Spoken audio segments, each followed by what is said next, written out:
Hello, citizens of YouTube land. Hey, It's your president and your VP, and it's another installment of War Movie Month. This time, it's Netflix's version of All Quiet on the Western Front. yes. Quick tangent, real quick. I'm sorry. I don't mean to go on one, guys, but real quick before we get into the review of this movie, we were gonna do Gettysburg, right? Sorry, that is still coming, but we are, money and stuff, and apparently, a film that like Gettysburg from the '90s costs like $3.99 to rent, you know. And then it was like, all right, whatever. How about we do the original All Quiet on the Western Front? No, a film that's 93 years old, by the way, requires to for us to pay two. Shut your face. Requires us to pay $2.99 for us to rent. 93 years old, by the way. It's like, ugh. Do movie companies just not realize that, there's a thing called, public domain? And that, We're not like, there yet. Okay, so now that he's went on a little tantrum, a little pity party, if you will. I'm sorry, but it just makes me mad when we're gonna watch a straight up classic. It's in the National Film Registry by the Library of Congress, and all that. It's on the AFI's top 10's top 10. It's on the AFI's top 100 movies, 100 years, Okay, all okay, that. okay. All right. So, guys, we found this. Of course, it's the Netflix version. It's on Netflix. Um, it currently has a 91% on Rotten Tomatoes. The original, should be noted, has a 99, and it is A considered 98. 98. It is considered one of the greatest um, films of any generation. This movie is, oh my goodness, guys. Um, I guess we can talk about the psychological aspect. It follows the story mainly of this guy named Paul. All right, real quick. All Quiet on the Western Front, because of course we give you guys some background info. Was directed by Edward Berger? Berger? Edward Edward Berger. We'll go with Berger. that. So, It's German, guys. Don't I and that's listen? why I'm not gonna. I'm just gonna refer to Paul as Paul because, yeah, there and Cat and a few others because, uh, the names are pretty hard to pronounce. So, because it is German, but yeah. Yeah. So, as I said, it follows the story of Paul and his group of comrades, and they're basically this very young group of men who are roughly around 18, 19 years old, 17, somewhere in there, in some cases. So, I mean, we're talking about very, very young men, and they have these, quite frankly, these false ideologies about what awaits them. Because you see, guys, it is the year 1918. Yeah, well, actually, it's 1917. 1917. That's true. Good Well, movie coming actually, back. is yeah, we're going to cover that. Actually, it starts in basically 1918 and works its way backwards. It kind of gives you the basically the ending. Uh, at the beginning. So then it shows them, of course, and they're going off, and it's 1917, and it's the Western Front. And yeah, so there's not a lot we can talk about as far as the battles or the. Quite frankly, guys, of course, as always, parents screen this one ahead of time. Fair warning, though, it is not for the weak of heart. It is quite realistic and very graphic in what it depicts. and we can't even really talk about what it Yeah, depicts. listen, we're not going into this review, guys, with our comedic quips of like, oh, now he's sleeping with the fishes. No, because everyone sleeps with the fishes in this depressing story. Yeah, yeah.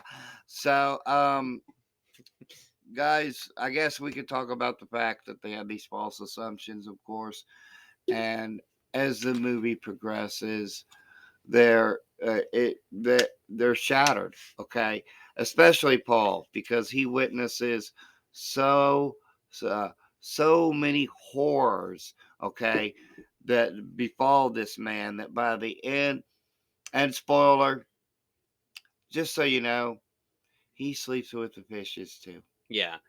But real quick, so let's talk about this. So, like, they're day one of the battle, right? They're basically getting the artillery barrage, which is They're a thrust tactic. right in Yeah, to the trenches with basically no training.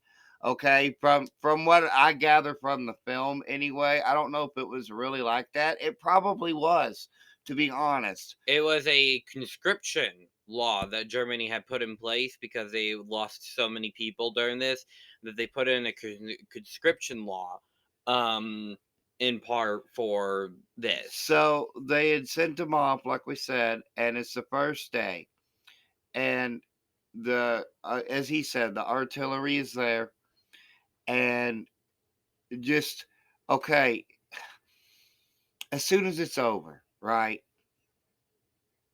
The German officers basically, I don't know how to really say this, but they are very cold in their demeanor, and it's just because maybe I'm assuming it's because they have been numb to this, and so they've seen this day after day after day after day. Yeah, So because it's like Paul, he's trying to recollect himself, and then one of the German officers, he's like, "You good?" He's like, "Yeah." He's like, "All right, start collecting." yeah, so they start collecting basically the German versions of the dog tags, and this is actually very important. It's very symbolic because it happens again. Yeah. So Paul, he's collecting dog tags, and then he steps on glasses. It happens to be one of his friend's glasses, and then he sees his friend lying there with one leg, to describe it politely, and he's sleeping with the fishes. That Yeah. that's describing it nicely, by the way. Oh, oh, oh, oh my goodness. Okay, so months have transpired. It's actually towards the end now, Yeah, and so the armistice is nearly here. yeah. Here's the problem, guys. The moron governments, and I'll just say it as nicely as I can, they're piddle paddling around, Oh yeah, right? because they want. Because they basically want them to just they basically just want them to keep making each other sleep with the fishes until there's nobody left, basically. And so they're piddle paddling around, and the government of Germany doesn't want to give in. They don't want to admit defeat. The French are basically like, no, it's going to be unconditional. This is what's going to happen. And then we're going to give you this treaty, basically. And well, y'all know what happens after that. Yeah, Treaty of Versailles. Anyways, so So, uh, Paul, he's in France, right? He's in the Champagne region of France, where a lot of people get champagne, the beverage. He's in Champagne, France, right? With his buddy Cat. And they're basically our two main characters of the story, right? so just a second though, because I really, really okay. Okay, go ahead, Dad. One of them is in the infirmary, and he has suffered a wound to his leg.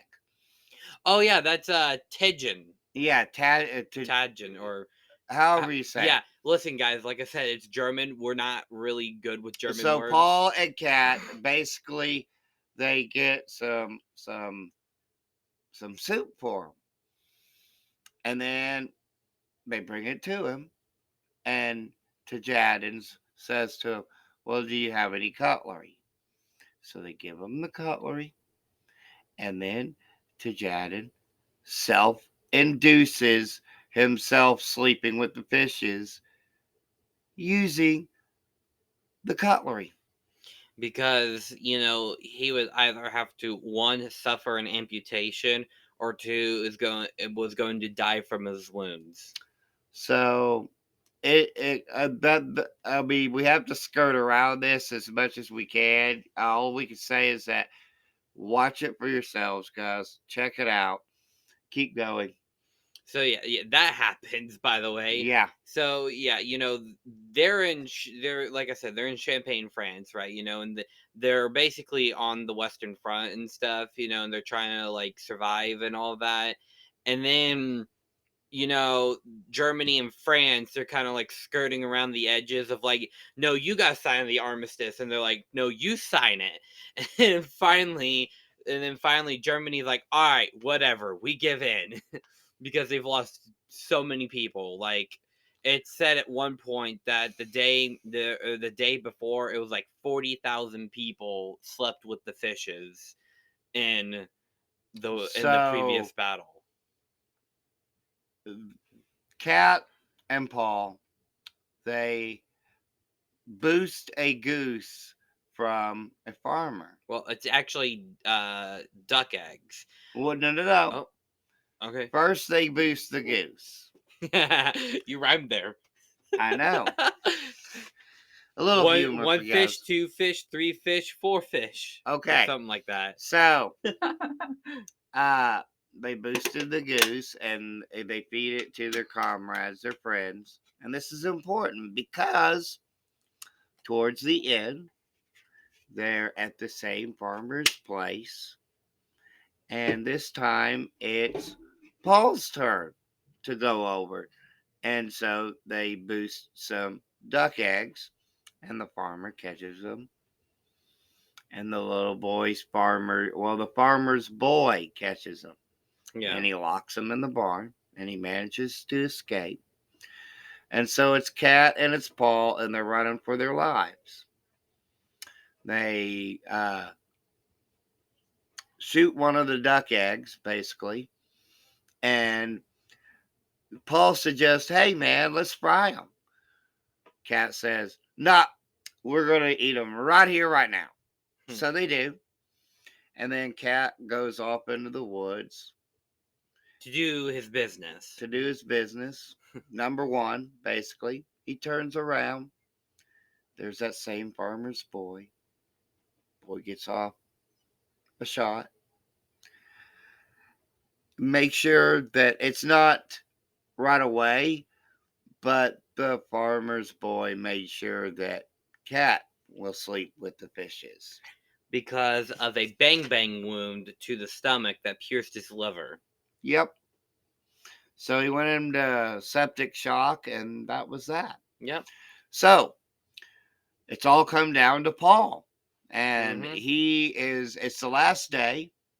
It's just 15 minutes Before before, the 11th hour of the 11th day of the 11th month. which would make the ceasefire in effect. So it's one last ditch effort to get one more little scrap of land, if you will, because that's what this whole thing was all about, mind you. Mhm. The Western Front, guys, quick tangent, quick side note. It was opened up shortly after the war began. It barely moved, and more than 3 million people slept with the fishes there on the front. All for just a couple of hundred meters at a time. That's all. That's all that they would gain or lose was a couple of 100 meters. Think about that for a Yeah. second, VP. So, anyways, basically, let's talk about trench warfare real quick because that's what World War One was fought in, and all quiet on the Western Front takes place during World War One. Trench warfare is basically you got two sides. They build a series of trench lines. From on one line you have the main front. With the allies of like France, Britain, and all of them, and then on the other line you have Germany, and basically the two sides would like fire at each other using either artillery brigades or whatever, machine gun fire and all that. And in between that, you have no man's land, which was basically filled with holes and craters of like poisonous water and all that, landmines and barbed landmines and wire. stuff, and barbed wire, and So Germany would even this would go back and forth all day long. yeah. So now you have a better picture. So as we said, it's the final 15 minutes. All Paul has to do is survive for these 15 minutes. Yeah. But the kicker is So that it comes down to hand combat. yeah, Paul basically like he saves this one German kid who's like scared out of his mind. He saves him, and then another like French guy comes in and he like puts him into a chokehold. But then the French guy like tosses him and tries making sure that he sleeps in the fishes by In the using mud. So that's hardcore. It's a dog fight basically between two pit bulls, if you will, not willing to give an inch. So it gets really brutal and hardcore here. Yeah. And so then they get pushed into a barrack. They fall down into barracks, and then somebody makes sure he sleeps with the fishes because Paul, by using a bayonet, gets hit from behind with it. Yep. Which is kind of a dirty tactic. And as by the way, yeah, by the way, seconds after this happens. Yeah, seconds after Paul gets stabbed, that makes him make sure he sleeps with the fishes later. Seconds after, people say it's 11 o'clock, ceasefire. Seconds, and then you see the realization on his face. He's like, he knows he's done for. Like, so finally, we see this shot of the same German kid that he saved, right? Recollecting his thoughts, right? And after all this, and a German officer comes to him and he says, "You good?" And he's like, "Yeah." And then he's like, "Start collecting." And so he starts collecting the German version of the dog tags, just like Paul had done before. And he sees Paul laying there, lifeless.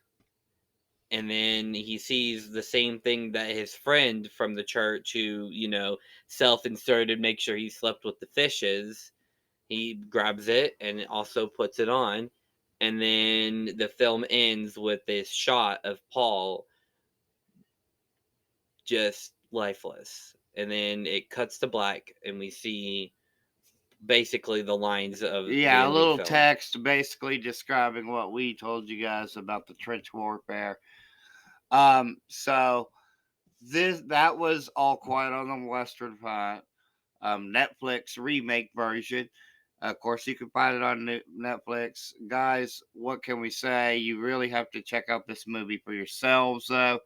We couldn't go into full detail as much as we would with some of the other stuff that we done, but it was a perfect movie for War Movie Month. And guys, it's a great movie from start to finish, and you're going to be shocked and surprised if you've never seen it before.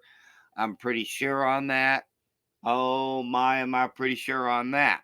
Yeah. So I've never had by the way, since we watched The Whale about a month ago, go check that out. Go check that review out, guys, if you haven't. I've never had a movie since The Whale that has hit me as hard as All Quiet on the Western Front, because I was about to break into tears at the end of it. It's unflinching, it's uncompromising, but most of all, guys, it's full of heart and it's full of life. You got to search deep into the depths of the despair to find it. So yeah, because that's what kind of movie this is. Yeah. But we can't say enough good things about it. Like I said, Paul, his journey, it's like, excuse my phrasing here, but I have to kind of put it as such. He goes to hell and back, all for nothing in the end. Yeah. So, yeah, guys, sad. That was All Quiet on the Western Front.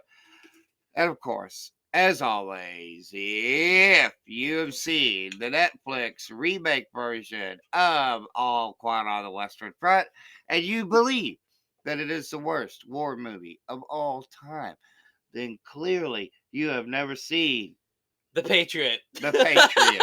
Sure, we'll go with that. It was a fun one for us, though, guys. You know Go back and why? check it out. You want to know why I chose The Patriot as that one? For one, All Quiet on the Western Front is historically accurate. To a certain degree. I'm sure they took some liberties, but Yeah. yeah. Anyways, guys, that's going to do it for this episode.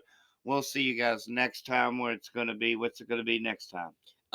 Until we get paid again, it'll probably be 1917. So stay tuned. So up next is probably going to be 1917, like he said.